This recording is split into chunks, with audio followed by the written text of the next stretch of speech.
welcome back, listeners, to the BizBlend podcast. I'm your host, Sana, and this is the space where we are today going to dive into one of the most overlooked yet critical transitions in the workplace, the leap from individual contributor to first time manager.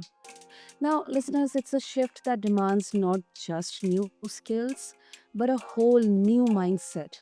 And frankly, many are thrown in without a map.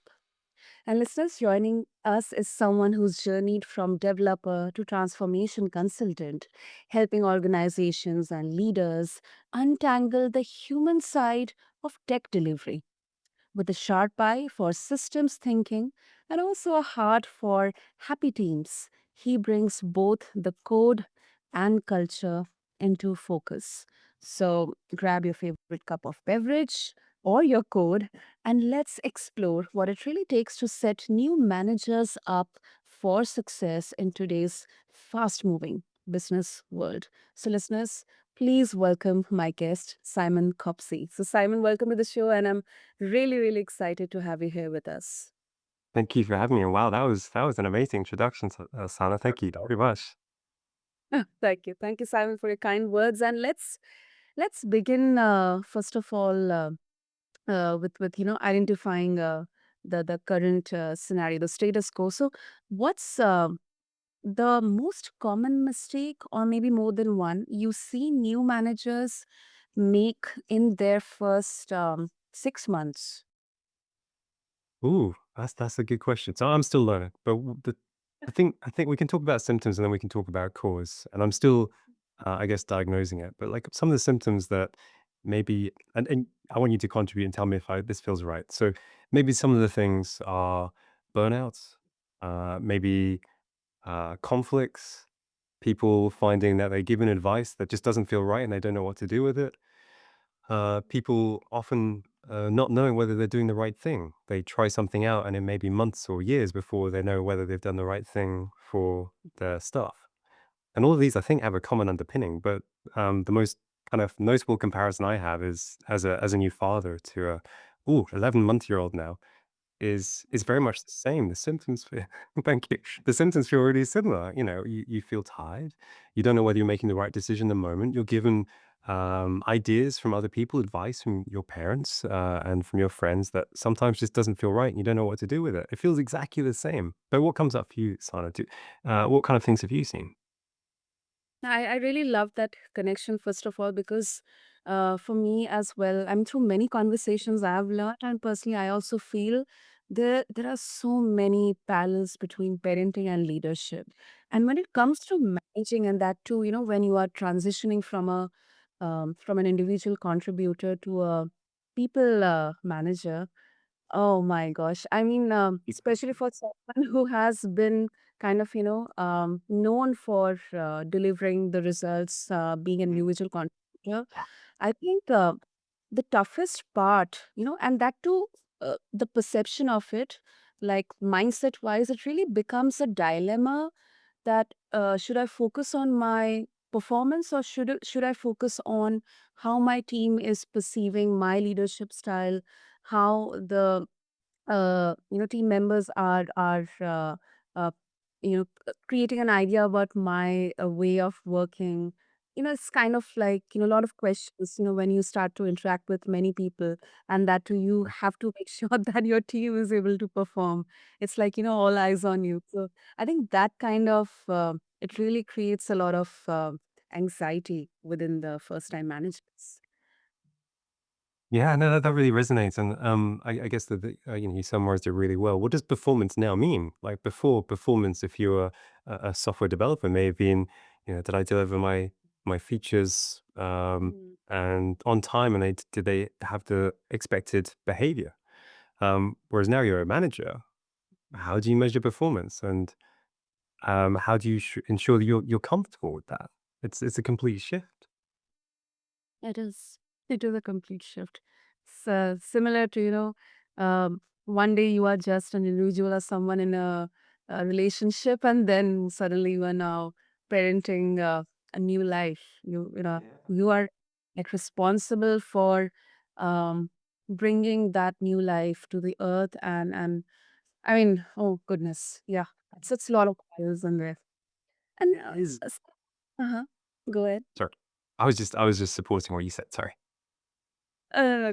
So what I also think is, you know, although we have so many resources and training and everything, in all the major organizations, before you become a people manager, you get to have training, leadership training, people manager training, and all.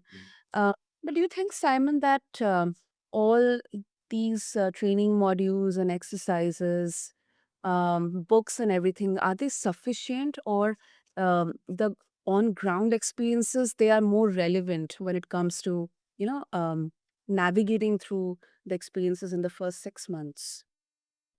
Ooh, that's a good question. So I th this is gonna be a personal opinion, and I'm one person. I've not seen all the training material, I've not seen all the books. I guess the first thing to acknowledge is often people aren't even given that, which makes it even harder for their transition into a manager, to an impact multiplier. But if they do receive that, my gut feeling, and again, I'm just one person with a subjective view, is, um, it feels more like an art, the way it's described, whereas, so you're given, like, lists of things that are helpful, but they don't Mm, take into account the context you're in, and they don't seem to all join together in your head. They seem to be like a myriad of different behaviors that could be helpful in a myriad of situations, and it's not easy to hold on to that. So I think there's some things there that can help, but I think working out, if people do believe me, if people have had a similar experience themselves, that the training seems always blunt, a blunt force kind of tool, then the question is why? And my sentiment is, that, um, in order to understand why, we need to understand what the shift is that managers are going through, right? And parents. And it's not, I want to be really clear, that when I say parents are similar to management, it's not because we should treat our teams like kids, or our kids like staff.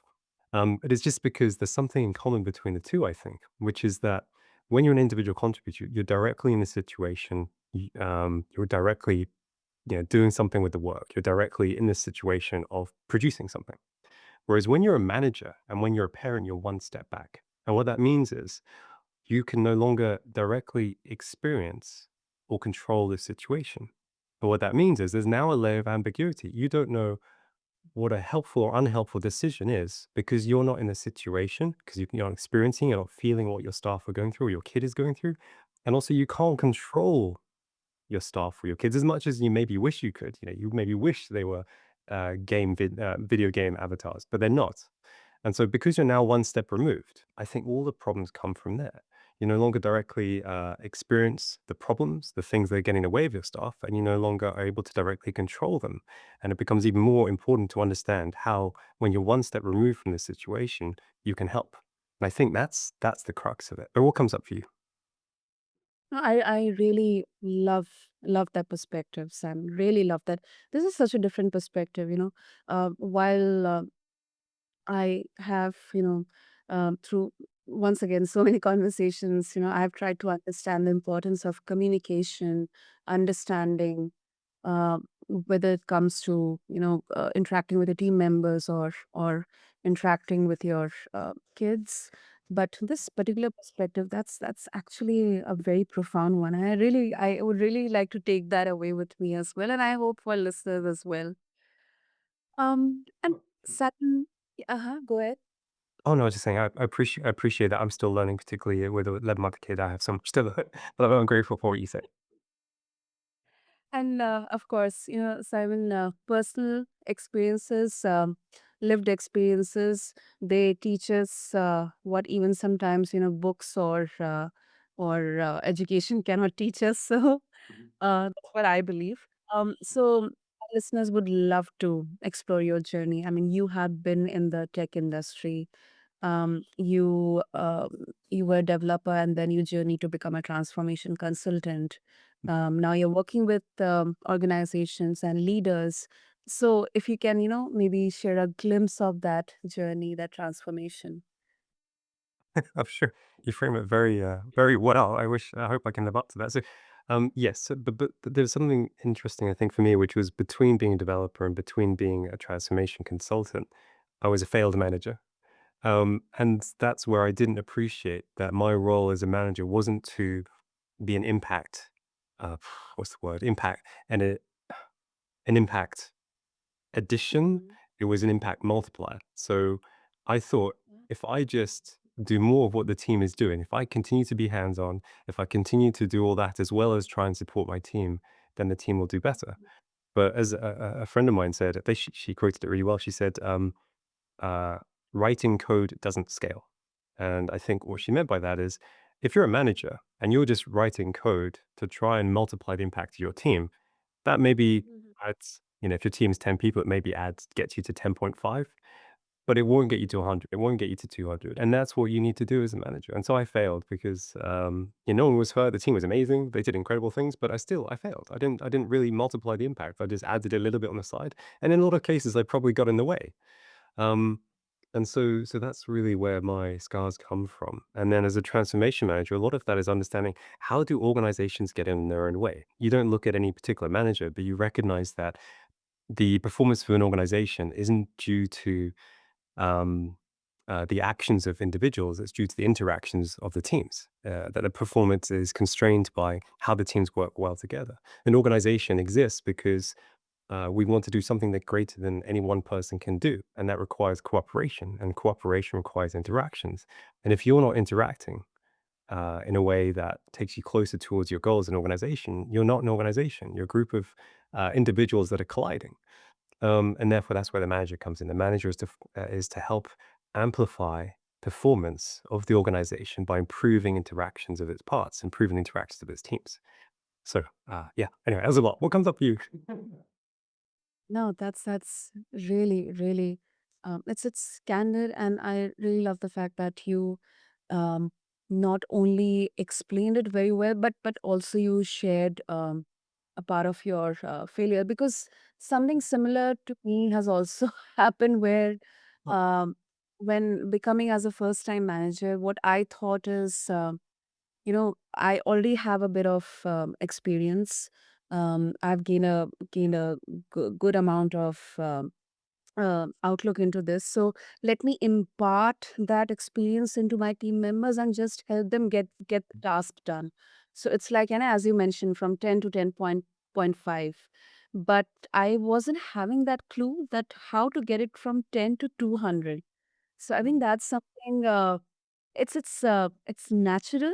That's why I think, at least, the initial, you know, time of that journey, that transition, mentoring and guidance is actually needed. Interacting, getting mentored by someone who has been there, done that.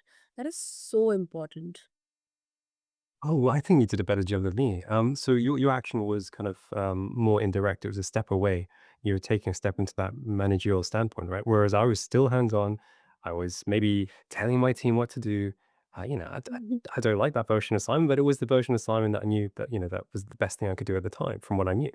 Um, but I think you framed it really well. The question becomes, how can I create the conditions for my team to succeed? Similar to when my son is growing up.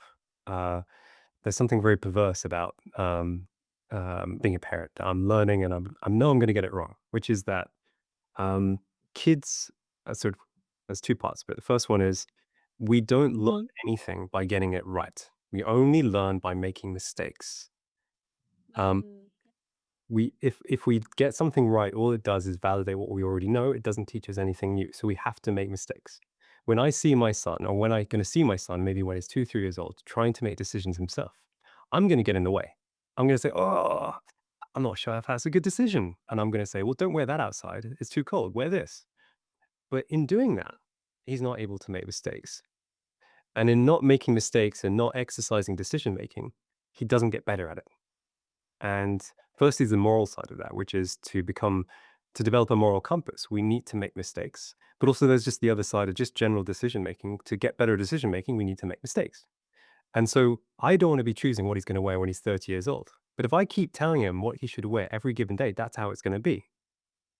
So there's a conflict between the present, what's easier for me as a father now, and the future, which is what's easier for me in the future. But the main thing, I guess, that brings it all together is what is our shared goal? What does my son want? What do I want? And the things that we're both trying to work towards that should help me calibrate my efforts is that we both want a happy family. Anyway, I went on a little bit there. What comes up for you? No, no, I absolutely agree with that. Although I haven't been yet, uh, haven't had the bliss of enjoying life, but I definitely get some references, as being on the other side, and seeing my parents and taking a lot of inspiration from them as well, especially from my father. And secondly, Simon, one thing comes to my mind, that, and it's more towards the mindset aspect. Whether it's becoming a first time parent or becoming a new manager, that there is a kind of perception that now you are at a senior position. Now kind of you are kind of having that responsibility, so you need to have those certain skills in there, like authority, a bit of aggression, a bit of yeah, it has to be done, no, it cannot be done, no, I cannot allow this, something like this. So um that kind of sometimes, when it comes to me, then I feel really very, I I become in a state of dilemma, that whether I should, in what language should I communicate that no, I do not find this pleasant, or this is something I believe shouldn't be done. So how do you think it can, these kind of situations can be navigated? Yeah. Oh, that's a really, really good question. Again, just an opinion. But before I get to that, one thing I did, sorry, that came up for me, what you were saying a bit earlier, is the example I gave with parenting, right? Is the same that we need to apply to management. The way that, how can in order for my son to have a fulfilling life, a happy family, I need to help him um, become better at making decisions, to learn, to grow. To do that, I need to create conditions for that. And the quite big question becomes, what are the conditions I need to create? Same with teams, right? Anyway, sorry. So to your point, that's a really good one. So I guess the assumption behind all that, maybe on the leadership mindset, maybe that's kind of, yeah, adding that pressure to that kind of situation. I've been in that too, and it's really uncomfortable. Is is maybe that uncertainty doesn't exist. That everything in this world is certain.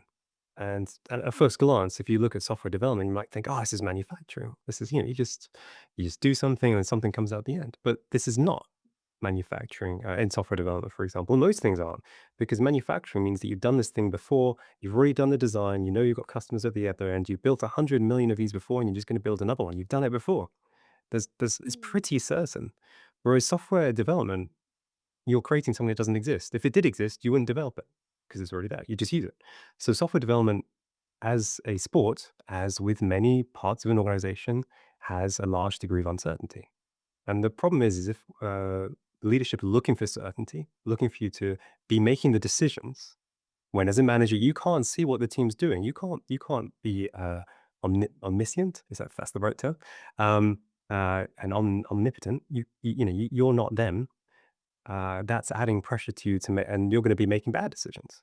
And if they're expecting you to be certain in delivering things at a certain date, then it's so. I guess the question becomes, do they want, do they accept that the world is uncertain and that we're going to have to change course to make the most of the situation? How do we put it?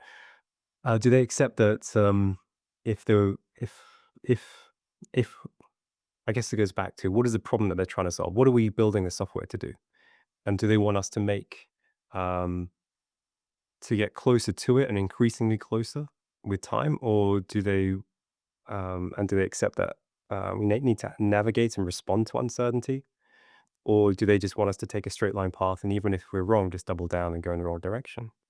But I don't know. You made me think. I'm not sure if I answered that very well. What comes up for you? No, I absolutely agree with that. And then I think here, once again, in my view, I think I would still work on how can I communicate better with the people I'm working with, my Mm. member. There Yeah. are times when it can happen that I'm just imagining there will be um, unpleasant situations, conflicts in terms of ideas or execution, and sometimes this can happen that you have somebody in your team who is like tenured than you, Yeah. but you are kind of younger or maybe having less tenure, but still you are at that managerial position. That kind can have sometimes personal biasness as well.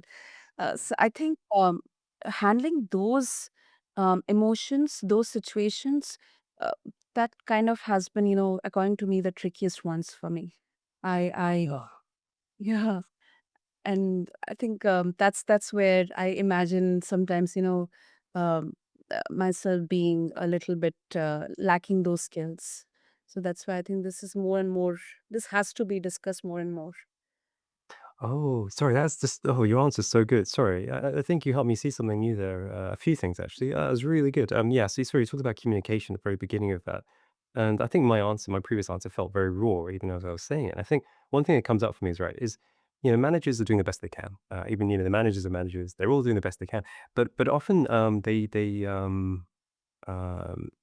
a question that can be helpful is what's the goal of the goal, right? Why, if the manager's expecting you to be, I don't know, uh, um, predictable, deliver to a given date, no shift. The question becomes, why, hey, why is that? I want you to be successful. Can you help me understand the pressure on it? Can you help me understand what your goal is so I can help feed into that in a way that's helpful? And often we might find that through those conversations, there may be some assumptions that that manager holds that are not true, or some other ways that we can help them be successful. Um, and so when they're looking for authority, certainty, that kind of thing, there may be through those conversations, through better understanding, through seeking to understand before being understood, as Covey reminds us, is we might find that we can help them achieve what they need to, whilst respecting that there's a degree of uncertainty, but with the team that we're working with. Uh, but the other part of what you said, I'm sorry, I'm just trying to zoom back out. I've got dad brain. What you were talking about, could you remind me of the second part of what you said around community? Oh, yes, you were mentioning conflicts, I guess is my way of wording it, where you're dealing with tenured people. Yes, there's something very interesting there. So there's something quite helpful maybe, I think, in organizations and in families, which is that generally we're all working towards the same goal. Um, Yeah. and that means that if we're all working towards the same goal, even if it's kind of maybe longer timelines or more overarching, um, it means that we can't really there's no reason to have disagreements. Uh, or let me put it another way, the only reason that disagreements can happen is not because we disagree with where we're trying to get to, but how we're gonna get there. We have different opinions on how to get to the same destination. But if we're trying to get to the same destination, and all we are doing is disagreeing on how to get there, like use this technology, use that technology, that's something like that, then the question becomes there must be some if we're all going to the same place in the same reality and there's only one reality, then the only thing that must be different is what's in our minds, assumptions we hold about the two different routes that are getting there. That's where the conflict is. We're all trying to get to the same place, but you believe you should go that way because of a certain reason. I believe I should go this way because of a certain reason. And that's the fun bit, right? By understanding why they believe that what they do, the assumptions behind the reason they've chosen that kind of route, like in Google Maps, the reason I've chosen this route in Google Maps to get to the same place. The only reason they differ is because we have different fundamental assumptions about routes, the means of achieving a goal. And so kind of being able to try and debug the assumptions of behind the two different routes to get to the destination, we can often remove the conflict as a whole. What comes up for you? That was a long one. Yeah, I agree. I agree, and I think this also, especially for the manager, um, like needs a lot of patience, Mm, clarity, mm, um, and compassion as well. Um, Especially when you are trying to handle conflicts in there, trying to understand the root cause. It could be with you and a specific team member, or maybe within team members. And I think it also needs a lot of emotional strength, and that definitely. involves a lot of capacity to take everything. So I think that that is something which has to be cultivated. I mean, is that something which is kind of uh, you know uh, an innate skill within them, or can it be cultivated, through some frameworks or exercises, or role playing or something? Well, that's a good question. So I think there's two things there. Oh, that's a really good question. So I think the first thing is that's why management's a full-time role and why I failed because I was trying to do a bit of management on the side of coding. How can I do that when, as you say, this is just like, this is a lot of patience and just mental capacity to kind of unwind these conflicts. But unwinding these conflicts leads to better performance for the team, the individuals, and the organization. So yeah, it's so that's why I failed. Um, and so yeah, I guess there are. Are there any tools that can help? So the one that comes to me is there's recognizing that we have the same goal, that we're trying to get to the same place, and that we just have different opinions on how to get there because we have different assumptions about reality. And the reason we have different assumptions about reality is because reality is too complicated for our minds to understand. I think Lao Tzu said that we can't put reality into words. It's just too complex. We have a simplified version running in our heads, and it's always going to deviate away from reality. And so we have to make assumptions. We have to make assumptions to survive, to take action. So understanding where our assumptions differ on the two sides of the conflict will help us dissolve it. But if we recognize that we have the same shared goal as a family or as an organization or a team, that sets the ground for wanting to resolve this conflict. It creates rather than it being you versus me, it's you and me versus the problem. Hey, there's something that you're seeing that I'm not, and maybe something I'm seeing that you're not. What's the difference? And a lot of this, everything that I'm saying is my best. All the good ideas in what I say come from other people, all the bad ideas are mine. All the good ideas come from Akov, from Goldratt, from Deming, from these great thinkers. And so another example that Goldratt used to try and present this, to say that, hey, we don't really, this is actually easier than it makes it seem. It's us versus a problem instead of you versus me is he said, when scientists have a disagreement, when they get different results from an experiment, they don't say, well, let's just average it and go with the average. They say, oh, that's very interesting. Under what conditions did you run the experiment? What assumptions did you make? Oh, did you do it in centimeters or millimeters? Did you do it at ground level? Did you do it at higher pressure? And they work out what assumption or condition the experiment differed between the two scientists doing it. And they go, that's why it was different. The same is true in an organization. If we're both trying to get to the same place in the same version of reality, we come up with different answers. It's you and me versus the problem. We've seen things differently. We just need to work out what is it that we're seeing differently. So it actually requires if we can help the person we're dealing with see it in the same way that it's not me against you. It's we're trying to get to the same place. You go this way, I'm going this way. Why is that? It becomes a lot easier, hopefully. So, but there's tools. A lot of what Goldratt, what he brought to the equation. One of the things is called an evaporating cloud. An evaporating cloud is to help you visualize what is the shared goal, what is that, and why are we? What are the assumptions behind the different routes we're taking, so we can try and debug it. It's like a visual debugging tool.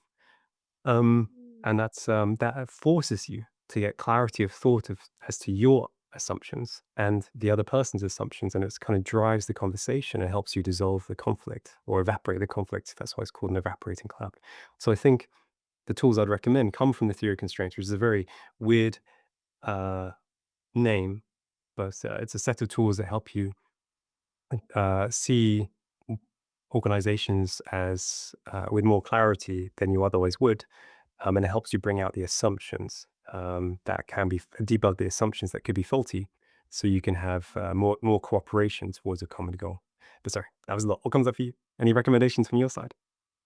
That's a great that's a really good answer, Simon. And I really loved the example that you quoted, and something that really is kind of I've made a mental note of it is it's not you versus me, it's you and me. We're just tackling the problem. So it's a shared goal.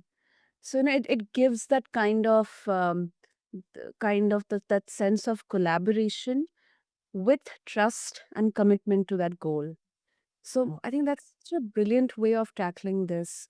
I think it doesn't involve any kind of, passing on the blame or, kind of all the toxic stuff that we usually imagine about working in corporates or companies, big, large teams. I think that's something really interesting. And I actually, I wasn't aware of this because it was more from a point of proving myself capable, that yes, I'm capable of being in this position, and I'm coming from a place where I have a more meaningful perspective towards this problem. So I acknowledge what you are saying, but I don't think it's going to work. So it was more of a, a bit Yeah, yeah. an approach to it. But I really love what you said. And it's something I'm also learning. You know, uh, we are growing, we are interacting with people, even in this age of, virtual work from home and, remote managing. I think this is something that is definitely going to have that sense of collaboration and trust and clear communication within your teams. Yeah, no, absolutely. You put it so well, and yeah, I'm still learning as well. You know, what you say about trying to almost like I can't remember how you worded it so well. You know, you're trying to um, respect the other person's viewpoint, but disagree. That feels so familiar. That's how I started as a manager as well. I was like, I think I'm the qualified person here. Whereas, no, I'm not. I'm really not. I'm the least qualified. I'm further away from the problem than you are. But yeah, I don't know. So yeah, that feels very familiar. Very familiar. Yeah. And before we wrap up, Simon, of course, so you mentioned about burnout in the beginning, and I would like to go back to it with once it, uh, extracting some parallels from parenting.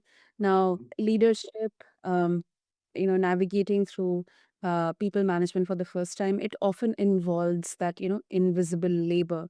There is emotional load, constant decision making, constantly putting fires out, being on even when you are, unsure, you're uncertain. So, how do you help new managers manage this emotional bandwidth without burning out?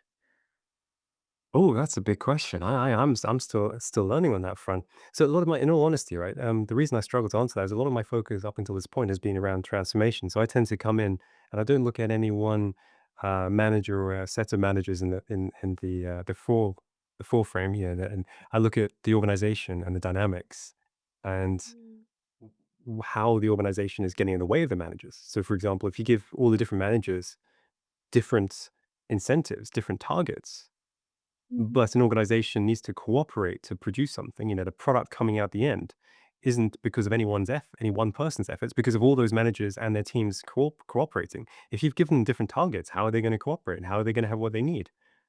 We need to either encourage cooperation or we need to remove interdependencies. And so a lot of what I've looked at is as kind of that coming in like and understanding, hey, how do we get to this point? And how are we doing a disservice to managers? Whereas now I'm quite interested in, hey, how do we actually help the managers recognize this for themselves and see these things more clearly themselves so they can point them out and debug the organization from inside? So I'm not sure if I have an answer so yet, but other than I guess that what I would like to do is by helping managers, often in organizations, when you're a manager, it feels like everything's on fire. Um, and the question becomes, where do I focus? And so a lot of what I'd love to bring is helping answer that question. If you look at an organization, if cooperation is necessary to achieve a result, um, it becomes quite easy to spot where there's a dependency that's not met. And often it's a very like if we look at a pipe, there's only ever one bottleneck by definition. There's only one narrowest point in a pipe. And often organizations represent a pipe. You know, they're getting something from the very beginning, from please to thank you, from idea to wow, right? For customers. And that means, and if we had to get things to wow to be paid, you know, to get money coming into the organization, we look for the slowest moving part of the organization, and that's where we focus attention. So there's always one answer to where do we focus attention. And even most organizations may have many products, but a lot of the time, the bottleneck in one kind of value stream and the bottleneck in another value stream tend to come from the same cause because we share people, we share departments, we share policies. And so, therefore, if we trace back these bottlenecks and these different points, What is leading to these bottlenecks, the slowest moving parts, and these things that we need to move really quickly to get paid, typically comes down to one thing. Like when you go to a GP, you may have many symptoms, but it tends to be one underlying cause. So a lot of, I guess, you'll help me think. I think the biggest thing that I would want managers to do to try and help themselves is when they see all these things on fire, recognize that fire is an effect. It doesn't just happen. It comes from somewhere, like a bad smell. A bad smell doesn't just happen. It comes from somewhere. Like maybe my dog has made a mess, right? And if we keep focusing on the effect rather than the cause, we get distracted. And the funny thing is, all these symptoms, like in a doctor, there tend to be many symptoms, many signals of something being wrong, but they tend to come from, if the more you follow them, the more they condense into just one or two underlying things, one or two underlying causes. Like, like you might have a high working process, you may have lots of developers quitting, you may have um, projects moving slowly, but if these are all effects, and if we trace them back, typically any one point, there's often one, maybe two causes. And if we focus on the causes instead of the symptoms, we get this leverage effect. Instead of focus on 20 things, we focus on one or two. And so it becomes much easier to focus. So a very winded way of saying, as managers, when you see a problem, ask why. And if you follow that far enough on a number of the different problems that you see, you'll tend to find there's just a few things that require your attention. Mm. What comes So up it's for you? like That was long, sorry. working backwards, identifying the Mm. blueprint or Yes. the Yeah. problem at the most basic level. And if we take the parallel of a human body here, we often talk about, don't just address the symptoms and the signs, but try to understand the root cause Mhm. behind those symptoms. So it is like Yes. something. Sorry, I got excited. Yes. Yes. Ah, but sometimes we stop a bit too soon. Sorry, I realize you're always at time. I'm just sorry. I was really got excited by what you said there. So in that, we often stop too soon. We often keep asking why until we get to a person or an individual, and then we stop there. We say, "Ah, you're the problem." But then we need to have the fortitude to carry on and saying, "How did the organization, or how did we as a team, or how did I as a manager encourage you to make that mistake?" Mm. Because we do things for a reason. People have been hired into the organization because they know their stuff. But if you kind of delete a database in production, that's not you, that's me or the organization not putting what needs the conditions in place for safety to naturally be there. So we need to keep asking why. We need to be, as my friend Marco said, we need to be soft on people, hard on systems. That's So a good sorry, one. just yeah, as you said, go upstream, work out where all this is coming from. You put it so well, but just keep going a bit further than you think. Yeah, no, that's really good one. That's really good one. Oh, lovely, lovely. So Simon, if our listeners they would like to connect with you, they would like to share their thoughts and opinions on this, what would be the best way? Oh, I appreciate that. Either you can come visit me at curiouscoffee.club, um, website where I put articles, and there's a free book for people who want to understand how organizations get in their own way and what to do about it, or just come visit me on LinkedIn. Um, yeah, thank you. Awesome. I'll make sure to have all the links and details in the show notes for our listeners. And Simon, this was such a rich conversation for me because personally, I am also learning a lot. And today, I think I've learned a lot from your lived experiences and kind of recollected back to those times when I was kind of put into that position of becoming a first time manager. So thank you so much for pulling back the curtain on what it really means to lead for the first time. Thank you. Thank you so much for having me. Your reflections taught me a lot. Thank you. So, to all the listeners out there, and for anyone who has just stepped into a manager role or is thinking about it, I hope you feel a little less alone and a lot more empowered, like I am feeling right now. So, listeners, remember that leadership isn't about having all the answers, it is about being curious, about being human and willing to learn. So, if you enjoyed this episode, share it with someone on their leadership journey, and do make sure to connect with Simon. And I'll have all the links in the show notes. And as always, stay bold, stay real, stay blending. Until next time, this is your host, Sana on BizBlend. Thank you.